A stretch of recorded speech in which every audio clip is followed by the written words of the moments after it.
you need a Jamaican beef patty because they're delicious and portable, you can totally dance and eat a Jamaican beef patty at the same time.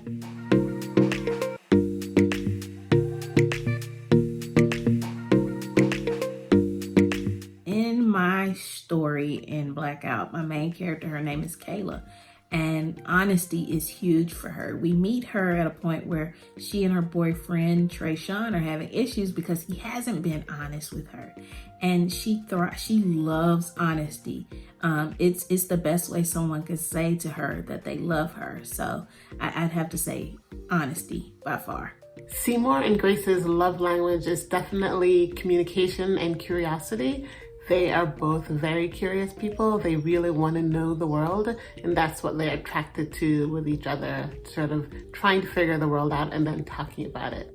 My character Lana's love languages are words of affirmation and quality time. She keeps scrapbooks where she memorializes the time she spends with her loved ones and also the things that they say to her. JJ's love language is words of affirmation and Tremaine's is physical touch. I think they're gonna get plenty of it from each other. So my character's love language is actually one of my favorite love languages, called acts of service. It means when you do like small little things for people that you love. So it may be setting an alarm clock or walking that person home at night or tying their sneaker. For Nella, I think her love language would be words of affirmation. She is not the most confident girl, and she really does thrive on people telling her positive things about herself. And Joss is the exact opposite. Joss is very confident and super sure of herself. So I think her love language would be physical affection.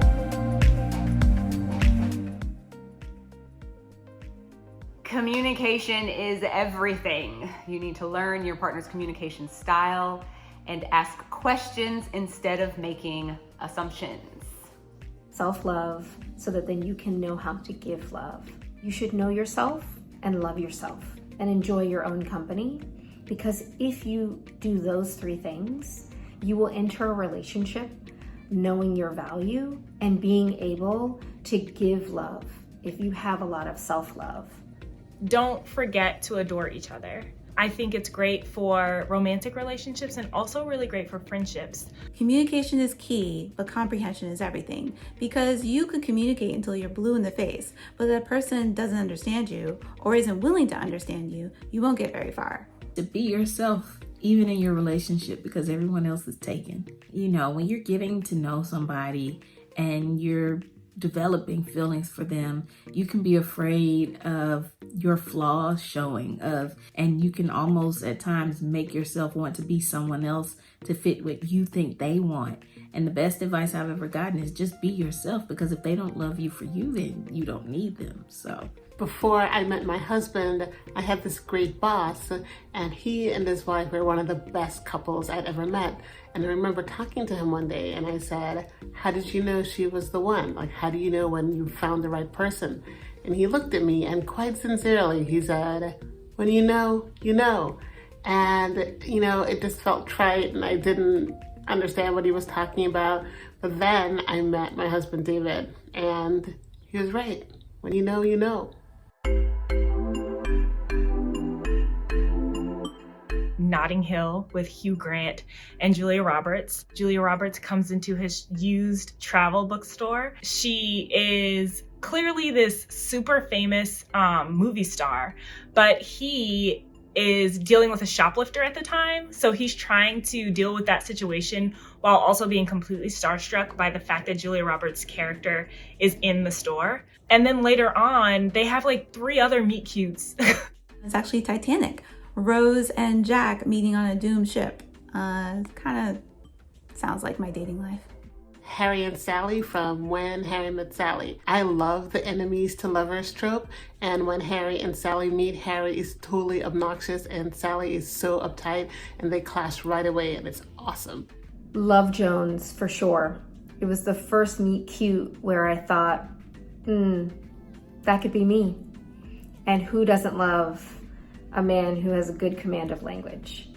Love and Basketball, where the two main characters meet for the first time as kids who don't like each other, who don't get along at all. And throughout the course of the film, we see their friendship develop. And then eventually they become a couple. That first meeting between the two main characters is just one of the best, if not the best, meet cutes of all time. Cleo and Dom from When You Were Everything. Like, not to be all fangirly over one of my co-authors, but the way that Cleo and Dom meet in that book made me so swoony from the moment I read it. And I wish I had had a meet cute like that. One place that I'm hoping to go on a date to would probably be the Strand, which is such a beautiful bookstore. You can wander and find new things every single time. Shake Shack in Madison Square Park. It's just a burger place, so it's nothing fancy, which means you could go there on a first date, or you could go there with someone you've been dating for a while. You know, as someone who is not a New Yorker, like if I answer this question, I'm gonna sound very touristy. But I think Central Park is like an amazing date spot. Because as somebody who's used to seeing trees and nature, and that's one of the very few places where you can see trees and nature, I think the possibilities are endless there. Stroll through the bramble in Central Park. So if you're broke, like most of us, just go for a walk. You can try the Brooklyn Promenade, Central Park, or even Bryant Park. You can also jump on the Staten Island Ferry. It has beautiful views of the Statue of Liberty. If you got a little bit of money, you may want to try going on another adventure like Coney Island or even the Bronx Zoo. And if you really have some money, make sure you go to Benjamin's Steakhouse. I love steak. Friends and music. So like good people, good vibes. You could always hire a DJ, but I'm a personal fan of just building the perfect playlist. Picking all those songs, making sure you're throwing in everybody's favorites if you know who's coming to the block party. Music. Gotta have an amazing playlist if you're gonna have a block party. Like the DJ better know their stuff. Food-wise, barbecue at a block party. You gotta have barbecue because there's nothing like being blocks away from the block party and smelling the smoke from the grill. Like, it makes you get to the block party even faster. You need a Jamaican beef patty because they're delicious and portable. Like, you can totally dance and eat a Jamaican beef patty at the same time. And for music, anything by Massive Attack. A banging DJ, like you have to have a good DJ. But the other like great thing that you can do at a block party is pay off one of the ice cream truck drivers and Mr. Softies to come and sit on your block for the whole entire day, and they will give out ice cream to whoever wants it. I love that. As a person who's very indoorsy, to get me to go to a block party, I need that DJ to be extraordinary. I also need you to have various seating options. I need to know the bathroom situation. Is it going to be porta potty time, or is there going to be someone whose apartment you can go into to have a respite from the heat and also use a nice bathroom? Because otherwise I can't do it. I can't be there all night.